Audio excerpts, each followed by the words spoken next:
Two religious impostors. The contest between the Greeks and the Christians of the Latin Church in Jerusalem raged furiously during Muhammad IV, reign of the Ottoman Empire. But the Ottomans of the age watched with far stronger interest the agitation caused among the Jewish nation by the celebrated Sabbatai Zevi, who in 1666 came forward at Jerusalem and asserted that he was the Messiah. Under the title, he sent circular letters to all the Jewish synagogues of the Ottoman Empire, and such was his dexterous audacity in imposition, so eagerly were the legends respecting his miraculous powers received, that thousands of his countrymen flocked together at his bidding, not only from Constantinople, Smyrna, and other Turkish cities, but from Germany, Leghorn, Venice, and Amsterdam. Some of the rabbis opposed him, and the most violent tumults were raised at Jerusalem, Cairo, Smyrna, and other cities of the East, where Sabbatai proclaimed his pretended mission. The Ottomans observed his progress with religious anxiety, not from any belief in his alleged character, but on the contrary, from the fear that he was the Dajjal or Antichrist, who, according to Mohammedan creed, is to appear among mankind in the last days of the world. They believed also that the speedy advent of the day of judgment is to be announced by the reappearance on earth of the prophet Mahdi, and as at the same time at which Sabbatai came forward in Palestine, another religious impostor arose in Kurdistan, who called himself the prophet Mahdi, and excited thousands of Kurds to follow him. The alarm of many Orthodox Muslims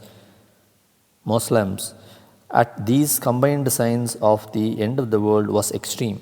The Grand Vizier Ahmed Koprili, who is justly eulogized both by Ottoman and Christian historians as the greatest statesman of the time, in order to check the troubles caused by Sabbatai, seized and imprisoned him, but his fanatic followers only saw in this certain prelude to their Messiah's triumph. They said that according to an ancient prophecy, Messiah was to disappear for 9 months and was then to return mounted on a lioness, which he was to guide with a bridle made of 7-headed serpents, and then he was to be the Lord of the world. But one of Sabbatai's countrymen, who was jealous of his influence, denounced him before the Sultan's ministers as endeavoring to raise a revolt among the people. Sabbatai was brought before the Sultan for examination, and Muhammad then made him the characteristic offer of an opportunity of proving by a miracle his right to be acknowledged the Messiah. One of the Sultan's best archers was called forward, and Sabbatai was invited to stand steady as a mark for the arrows, which of course could do no harm to a personage gifted with miraculous powers. Only the Sultan wished to see them bound back from off his body. At these words and at the sight of the bended bow, Sabbatai's courage failed him. He fell prostrate and owned that he was nothing but a poor rabbi, and no whit different from other men. The Sultan then offered to allow him to embrace the Mohammedan faith, and so make some amends for the scandal which he had caused, and for the crime of high treason which he had committed by assuming the title of Messiah of Palestine, which was one of the sandjacks of the Sublime Porte. Sabbatai eagerly accepted the proposal. He became a Muslim, and instead of being worshipped as Messiah or dreaded as Antichrist, he filled for 10 years the prosaic station of a doorkeeper in Sultan's place. He, however, still made himself conspicuous by his religious zeal. But that zeal was now directed to winning converts from Judaism to Mohammedanism, in which he was singularly successful.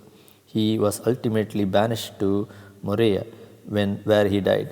The Kurdish spiritual pretender, the self-styled Mahdi, was captured and sent before the Sultan a few months after Sabbatai had owned his imposture in the royal presence. The young Kurd abandoned the character of precursor to the last judge of the last judgment. As soon as he was led before the sovereign, he answered his interrogators with sense and spirit, and his life was also spared. He was made Sabbatai's fellow servant in the capacity of one of the pages of the treasure chamber of the palace. 169. A. தன்னை வணங்கி தரிசிக்க வலைவீசும் சாமியார் பாப்பி. B. போலியையும் அசலையும் ஒன்றாக போற்றுபவன் பாமரன். C. உள்ளத்தின் மேன்மையை அறிந்து வணங்குபவன் விவேகி. D. போகபாகியங்களை துரும்பாக கருதுபவன் முற்றின விவேகி. இ. துர்தேவதைகளை நடுங்க வைக்க வல்லவர் தெய்வ விவேகி. எஃப். சீடர்களை வரித்து கொள்ளாதவர் மகான். ஜி. நம்புவோர்க்கும் தெளிய வைக்க நினையாதவர் துறவி. 170. ஏ. கொடியவனை நல்லவனாக்கும் போலிச்சாமியார் பாபி. பி. இவனை தரிசிப்பதால் தோஷத்தை ஏற்பவன் பாமரன். சி. குடும்பத் துயரத்தில் மனம் செல்லும் சாமியார் விவேகி. டி. அர்ப்பனையும் அன்புடன் நேசிப்பவன் சாது. இ. எந்த பற்றும் விலகி வரும் சாமியார் சிறந்த விவேகி. எஃப். தானறியாமலேயே பக்தர்களை ஏற்பவர் மகான். ஜி. மனம் வந்தால் சக்தியை காட்டவும் கூடியவர் துறவி. 170. பி. தீயாரை காண்பதும் தீதே ஔவையார். 171. ஏ. பசிதாகத்தை வென்றதாக காட்சி தரும் விளம்பர யோகி பாபி. பி. கற்பனை நூல்களால் போலியின் சக்தியை பரப்புவோன் பாபி. சி. தூயவர் மேன்மையை மிகைப்படுத்தும் சீடர்கள் பாமரன். டி. தம்மை மிகைப்படுத்துவதை மறுக்கும் தூயவர் விவேகி. டி. தன்னை காண ஆர்வமுள்ளோரிடம் தானே விரைவான் சாது. எஃப். நன்னறிகளை போதிக்காத சாமியார் சிறந்த விவேகி.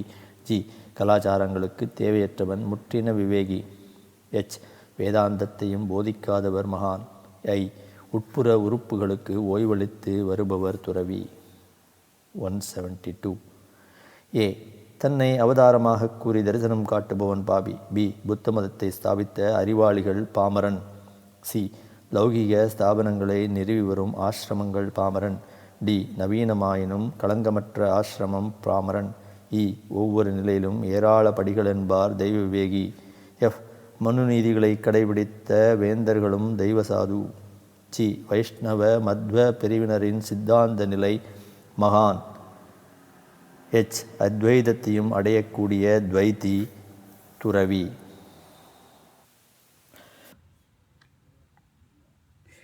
172. பி.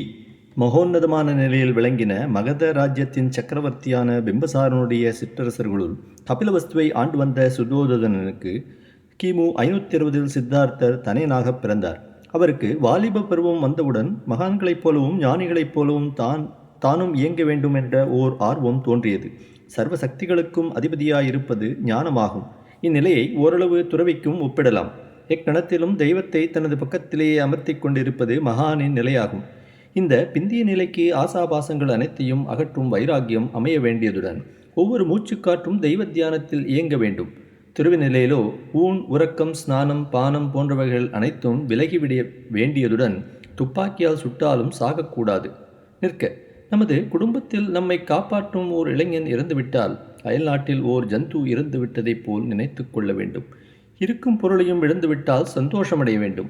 1000 ரூபாய் நோட்டையும் பொன்கட்டியையும் அனாதையாக காண நேர்ந்தால் குப்பைக்கு சமானமாக பாதத்தால் ஒதுக்கிவிட்டு செல்ல வேண்டும். உலக கலைகளினால் எய்திடப்படும் சாதனைகளை ஒரு பொருட்டாகவே நினைக்காமல் இருக்க வேண்டும். இவைகளெல்லாம் வைராக்கியத்திற்குள்ள ஒரு சில அம்சங்களாகும். ஆனால் ஊன் உறக்கம் பானம் முக்கியமாக உடல் போன்றவைகள் நமக்கு சம்பந்தமில்லை என்று நம்மால் விலக்கிவிட முடியாது. மகானின் நிலைக்கு பிறகு அவைகள் தாமாக விலகக்கூடியவைகளாகும். இந்த நிலையை அடைவரால் தான் நான் யார் என்பதை உணர முடியும். இக்காலத்தில் இந்த நிலையை அடைந்து விட்டவர்களைப் போல் காட்டிக்கொள்ளும் பல பாபிகள் இந்தியாவில் தோன்றியிருக்கிறார்கள். புராண காலத்திய மகரிஷிகள் கூட ஞானத்தை அடையும் கடினத்தை உணர்ந்து வந்தார்கள். நமது புத்தர் இத்தகைய உன்னத நிலையை அடைய ஆர்வம் கொண்டார். அந்த வயதில் ஞானத்திற்குள்ள லட்சணங்களை அவர் அறியாமல் இருந்ததுடன் வைராக்கியத்திற்குள்ள பக்குவங்களை கூட அறியாமல் இருந்தார். கானகத்திற்கு சென்று தவம் புரிந்தால் ஞானத்தை அடைந்து விடலாம் என்று நினைத்து வந்தார். எனவே தனது ஒரு சில சீடர்களுடன் அரண்மனையை அகற்றி ஆரண்யத்தை அடைந்தார். ஒரு சில நாட்கள் வரையில் ஆகாரமின்றி தெய்வ தியானத்தில் அமர்ந்து வந்தார். ஆனாலும் தாகசாந்தியை ஏற்று வந்தார். நாட்கள் செல்ல செல்ல உடலின் சக்தி குன்ற ஆரம்பித்ததுடன் பசியின் கொடுமையும் வாட்ட ஆரம்பித்து விட்டது. மயக்கத்தினால் விழுந்துவிட்ட சித்தார்த்தர் சீடர்களிடம் உணவை யாச்சித்தார். உடலை துன்பப்படுத்திக் கொள்வதினாலேயோ அல்லது குண்டலினி சக்தி உயர்வதாக நினைக்கப்பட்டு வரும் மூச்சை அடக்குவதினாலேயோ ஞானத்தை அடைய முடியாதென்பதை உணரலானார். எனவே காட்டை விட்டு நாட்டிற்கு சென்றார். இதற்கிடையில் இவர் முடியை துறந்த கானகத்திற்கு சென்றுவிட்ட செய்தி ராஜ்யமெங்கும் பரவிவிட்டது. நாட்டை அடைந்த சித்தார்த்தர் ஓர் தகுந்த பெரியோரை குருவாக ஆசிரியத்து வேதாந்த பாடங்களை கற்றார். பிறகு ஒவ்வொரு ஊராக பிக்ஷை எடுத்துக்கொண்டே க்ஷேத்ராடனம் ஏற்றார். விளம்பரத்தில் விருப்பமுள்ள சாமியாரைப் போல் அல்லாதவராக இவர் இருந்தாலும் இவரை தரிசிக்க காத்திராத ஜனங்களே அந்த ராஜ்யத்தில் கிடையாது.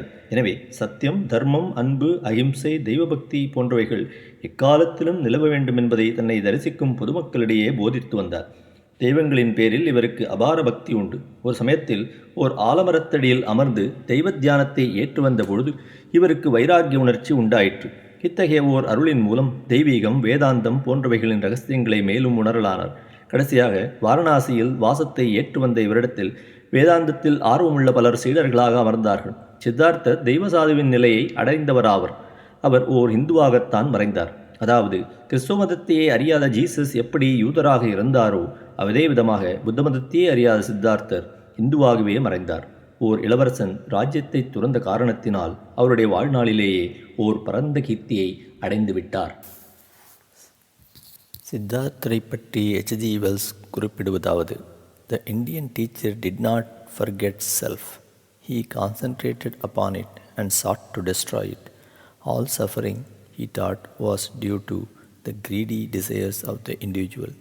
Until man has conquered his personal cravings, even hunger, thirst and sleep, his life is trouble and his end sorrow.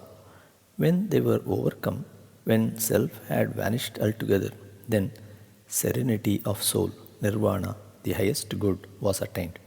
Gautama's disciples declared that he was a Buddha, though there is no evidence that he himself ever accepted the title as Jesus to Christ or Messiah. Before he was well dead, a cycle of fantastic legends began to be woven around him. The human heart had always preferred a wonder story to a moral effort, and Gautama Buddha became very wonderful. பொதுவாக மகான்கள், முக்கியமாக துறவிகள், ஞானிகள் போன்றவர்கள் பரந்த கீர்த்தியை அடைவதில்லை. காரணம், அவர்கள் மக்களின் கவனத்திற்கு வராமல் இயங்கி வந்தவர்கள். எனினும் ஏதோ ஒரு சிலர் மட்டும் அந்தந்த வட்டாரத்திய ஓர் பரம்பரை கோஷ்டியினரால் போற்றப்பட்டு வராமலும் இல்லை. இதற்கு மாறாக ஓர் நாட்டில் முக்கியத்துவத்தை பெற்றிருக்கும் ஒருவர் ஓர் சின்ன நிலையை அடைந்திருந்தாலும் அவர் ஒரு பரந்த கீர்த்தியை அடையவும் அவருடைய நினைவு பலகாலம் வரையில் இயங்கி வரவும் ஏதுவாக நேரலாம். இக்கலியில் அல்லது ஒரு மனிதர் நல்லவராயிருந்தாலும் கெட்டவராயிருந்தாலும் அல்லது பாப்பியாயிருந்தாலும் அவருடைய பெயரில் ஒரு சமூகமோ மதமோ கூட்டமோ தோன்றிவிட்டாலோ நெடுங்காலம் வரையில் அவருடைய கீர்த்தி நிலைத்து இயங்கலாம். இத்தகைய அனுபவ சித்தாந்தங்களை நீங்கள் அறியாமல் இருக்க முடியாது. ஆனால் ஒருவன் மேன்மேலும் உயர்வதற்கோ கிடைத்தேறுவதற்கோ கீர்த்தி ஒரு விதத்திலும் பயன்படாது. யமலோகத்திலோ மறுமையிலோ கீர்த்திக்கு சன்மானம் கிடையாது. கீர்த்தி என்பது முன்பிறவியின் ஓர் குறிப்பிட்ட நல்வினையின் பிரதிபலிப்பாகும். கீர்த்தியின் மூலம் அவனவன் தன்னுடைய நிலைக்கு தகுந்தவாறு அகந்தையோ கர்வத்தையோ பெருமையோ அடக்கத்தையோ ஏற்கக்கூடும். தான் ஒரு பரந்த கீர்த்தியை ஏற்றாலும் கூட ஓர் சிறந்த விவேகி அதை ஒரு பொருட்டாக கருத மாட்டான். நிற்க, தற்போது நமது பிரச்சனையில் இருக்கும் கௌதமரின் பக்கம் திரும்புவோம். இக்காலத்தில் சில தகாத சாமியார்களை பற்றி தெய்வீக அற்புதங்கள் கூறப்படுவதைப் போல அக்காலத்திலும் கௌதமரை பற்றிய கற்பனை அற்புதங்கள் அவருடைய மறைவுக்கு பிறகு கிளம்பாமல் இல்லை. இதன் பயனாக காலப்போக்கில் புத்தரின் கோஷ்டியினர்கள் ராஜ்யமெங்கும் பெருக ஆரம்பித்தனர். அதாவது நெறியான சாமியார் வாழ்க்கையை மேற்கொள்ளக்கூடியவர்கள் மட்டும்தான் பக்த கோஷ்டியில் அனுமதிக்கப்பட்டு வந்தனர். எனினும் இவர்களை ஆதரித்து வந்த பக்தர்கள் இயங்கி வராமலும் இல்லை. கோஷ்டியினர் தங்களுடைய உடையில் ஓர் மாறுதலை ஏற்றதைத் தவிர இந்துக்களாகவே வாழ்ந்து வந்தார்கள். ஆனாலும் பிராமணர்களுக்குள்ள அந்தஸ்தில் தாங்களும் இயங்க விரும்பி வந்தனர். முருக பக்தர்கள், ஐயப்ப பக்தர்கள், சாய் பக்தர்கள், ராமகிருஷ்ண பக்தர்கள், ரமண பக்தர்கள், அரவிந்த பக்தர்கள் போன்றவர்கள் எப்படி இந்து சமூகத்துக்குள் இருந்து வருகிறார்களோ அதே விதமாக புத்த கோஷ்டியினரும் இருந்து வந்தாலும் கூட காலப்போக்கில் ஓர் பிரிவினராக இயங்கி வந்தனர். தவிர புத்தரை ஓர் தெய்வம் போல நினைத்து வந்த பிந்திய காலத்திய அரசர்கள் ஒவ்வொருவரும் புத்தரின் சிலைகளை கோவில்களில் அமர்த்தி வந்ததுடன் இந்த புத்த கோஷ்டியினர்களையும் ஆதரித்து வந்தனர். மேலும் அக்காலத்திய அரசர்கள் புத்தரை திசாவதாரத்தின் ஓர் அவதாரமாகவும் கற்பித்து விட்டனர். நாயன்மார்களும் ஆழ்வார்களும் அமர்ந்து வரும் நமது தென்னாட்டு கோவில்களில் கூட அக்காலத்தில் புத்தர் அமர்ந்து வந்தார். பொதுவாக புத்தர் அமராத கோவில்களே இந்தியாவில் கிடையாது என்று கூறலாம். மேலும் குகைகளை குடைந்து தெய்வங்களின் சிற்பங்களை செதுக்கி வந்த அரசர்கள் புத்தருக்கும் ஓர் ஸ்தானத்தை அளித்து வந்தனர். இதே விதமாக பாறைகளிலும் அமைத்து வந்தனர். ஆனால் புத்த பக்தர்கள் புத்தரை இந்து மதத்துக்கு எதிரான ஒரு மதஸ்தாபகராக கற்பித்து தங்களை புத்த மதத்தினர்களாக பிரகடனப்படுத்தி கொண்டதிலிருந்து இந்து கோவில்களில் அமர்ந்து வந்த புத்த சிலைகள் அகற்றப்பட்டு வந்தன. சென்ற நூற்றாண்டில் கூட நம்மவர்கள் புத்தரை பற்றி அதிகமாக தெரிந்து கொள்ளவில்லை. கிபி 4ஆம் நூற்றாண்டிலிருந்து தங்களுடைய தூய்மையை இழக்க ஆரம்பித்த புத்தரின் பெயரால் ஓர் மதத்தை ஸ்தாபிக்க திட்டமிட்டனர். இதன் பிரகாரம் கடவுள் புத்தராக அவதரித்ததாகவும் தெய்வங்கள் அனைத்தும் பொய் என்று அவர் கூறியதாகவும் பிராமணர்களின் யாக யஜ்ஞங்களையும் ஜாதி பேதங்களையும் கண்டித்ததாகவும் அன்பையும் அகிம்சையையும் போதித்ததாகவும் அவர்கள் பிரச்சாரம் செய்ய ஆரம்பித்ததுடன் தங்களுடைய மதத்திற்கு ஓர் வேதாந்தத்தையும் கற்பித்து கொண்டனர். இவர்கள் இத்துடன் நின்றுவிடவில்லை. மதம் மாற்றும் உபாயத்திற்கு மாந்திரீக வேலைகளில் மிக்க தேர்ச்சியையும் பெற்றனர். எனவே 4ஆம் நூற்றாண்டிலிருந்து 5ஆம் நூற்றாண்டின் முற்பகுதி வரையில் தங்களை இந்துக்களாகவே காட்டிக்கொண்டு வந்த புத்தரின் பக்தர்கள் பிக்ஷுக்களாக மாறியதுடன் அரசர்களையும் மக்களையும் மதம் மாற்ற தீவிரத்தை கொண்டனர்.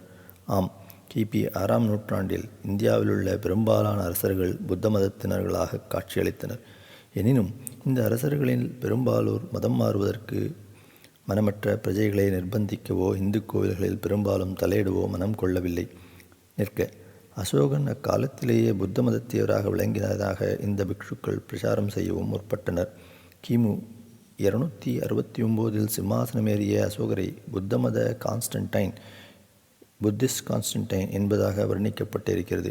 அதாவது தெய்வ மதத்திய ரோம சக்கரவர்த்தியான கான்ஸ்டன்டைன் கிபி 4ஆம் நூற்றாண்டின் துவக்கம் எப்படி கிறிஸ்தவ மதத்தை அங்கீகரித்து தானும் அம்மதத்தை ஏற்றதாக கூறப்பட்டிருக்கிறதோ அதே விதமாக அசோகரும் புத்த மதத்தை தழுவினதாக சொல்லப்பட்டிருக்கிறது. உதாரணமாக படைகளில் கிறிஸ்தவர்கள் பெருகியிருந்த காலத்தில் ஓர் பெரிய யுத்தத்தில் கான்ஸ்டன்டைன் வெற்றி பெற்றார்.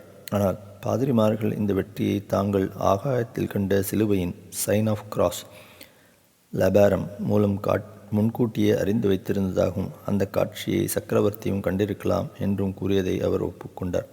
ஆனாலும் தெய்வங்களின் ஆராதனைகளில் குறைவான கருத்தை கொள்ளாத கான்ஸ்டன்டைன் மதம் மாறும் சடங்கை இறக்கும் முறையில் தள்ளி போட்டு கொண்டே வந்தார். புத்த மதமே தோன்றாத ஓர் காலத்தில் வாழ்ந்த அசோகருக்கு மதம் மாறும் பிரச்சனையே எழவில்லை. ஆகவே இந்த இரு சக்கரவர்த்திகளும் எந்த அந்நிய மதத்தையும் தழுவவில்லை. இருவர்களும் தெய்வ மதத்தினர்களாகவே இருந்தார்கள். மேலும் புத்த மதத்திற்கு எதிரிகளாக குறிப்பிடப்பட்டிருக்கும் பிராமணர்களுக்கு அசோகர் தனது ஆயுள் வரையில் முதன்மை ஸ்தானம் அளித்து வந்தார். ஓர் ஹிந்து பிரியாரின் புத்தரின் பக்தர்களாக விளங்கியதால் கௌதம பக்தர்களையும் ஆதரித்து வந்தார். இந்த கௌதம பக்தர்கள் அக்காலத்திலேயே சமணர்கள் ஷ்ரமணாஸ் என்ற பெயரை சூட்டிக் கொண்டிருந்தார்கள். அசோகரை ஒரு விதத்தில் புத்திஸ்ட் பால் என்று கூறலாம். அதாவது கிறிஸ்தவ மதத்தையே அறியாமல் இறந்த பால் எப்படி பைபிளின் பெருமைக்கு காரணமாக இருந்தாரோ அதே விதமாக புத்த மதத்தையே அறியாத அசோகர் புத்த மதத்தின் பெருமைக்கு காரணமாக நினைக்கப்பட்டார். அசோகர் கௌதமரை இந்து பெரியார்களுள் ஒருவராக கருதி வந்தார். அவர் புத்தரை பற்றிய பிரச்சாரத்திற்கும் ஆக்ஞையிடவில்லை. தெய்வங்களில் பிரீதிக்கு அவர் பாத்திரமாயிருந்தார். இதுவரையில் கண்டுபிடிக்கப்பட்ட அவரது சுமார் 30 ஆக்ஞைகள் edicts on rocks or pillars எதிலும் புத்தரின் பெயரை அவர் குறிப்பிடவில்லை. கீழே கொடுக்கப்பட்டிருப்பது அவருடைய 13வது ஆக்ஞையாகும். There is, however, another reason why His Majesty feels regret, in as much as the Brahmins and ascetics and householders who dwell these, and who obeyed superiors, parents, and elders, and gave proper treatment to friends, comrades, relatives, slaves, and servants, to all these befell violence, or death, or separation from their loved ones. This is a matter of regret to His Sacred Majesty, so that of all the people who were then slain or carried away captive in Kalinga, if the 100th part were now to suffer the same fate, it would be a matter of regret to His Sacred Majesty. Moreover, should any one do him harm, that too must be borne by His Sacred Majesty so far as it can possibly be borne.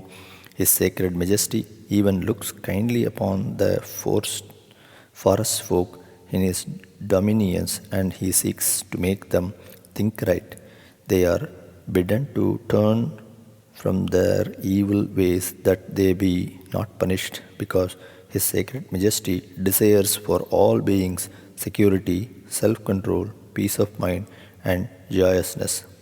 All this has been won by His Sacred Majesty, both in his own dominions and among all his neighbors as far as 600 leagues. Even where the envoys of His Sacred Majesty do not go, the people of those places, hearing His Sacred Majesty's ordinance based upon the law of pity, practice and will continue to practice the law. It is for this purpose that the law has been recorded, so that my sons and grandsons may heed my words. Let all their joy be that which lies in doing good, that avails for both this world and the next. Hulse's Translation Journal of the Royal Asiatic Society.